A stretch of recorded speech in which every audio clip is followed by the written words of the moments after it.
In this video, we will understand about the shutter speed. In a DSLR, there is a flap or a curtain which is generally called as the shutter. When we press the click button from our camera, the shutter gets up and allows the light to enter into the camera and reaches to the sensor.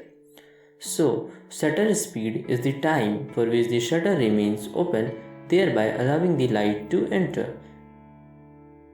So how it is measured or denoted in camera?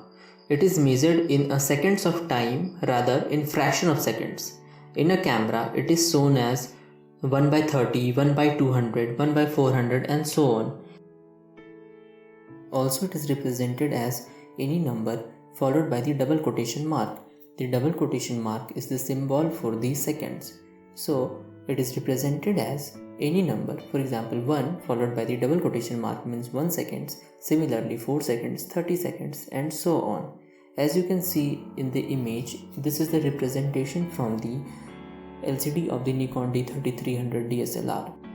It is to be remembered here that the higher the number in denominator, fast is the shutter speed and vice versa. For example, 1 by 200 represents the faster shutter speed as compared to 1 by 30. This is the case when it is represented in fractional form, but if it is not in fractional form and just in numbers followed by the double quotation mark, in such a case, higher number represents the slower shutter speed while the lower number represents comparatively faster shutter speed. For example, 30 second represents the slower shutter speed as compared to 5 second or 2 second or 1 second.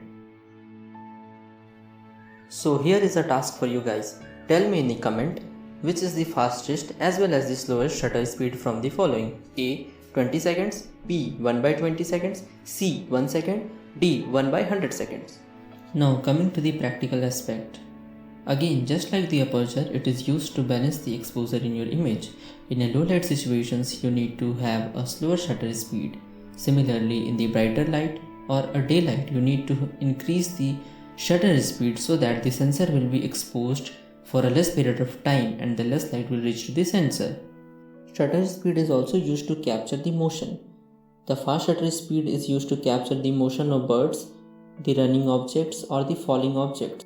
As in this image, to capture the image of the eyes in the air sharply, the fast shutter speed is used. If the shutter speed would have been slower, the image would have been blurred and the motion of the eyes would not have been captured. Similarly, slow shutter speed is used to create light trails, giving a dramatic cloudy effect to the moving water and many more. But there is a caution with the slow shutter speed that it can lead to the camera shake often. As in the image, this is the moving water which is being captured, but since it is captured with the slow shutter speed, the water seems like a cloud.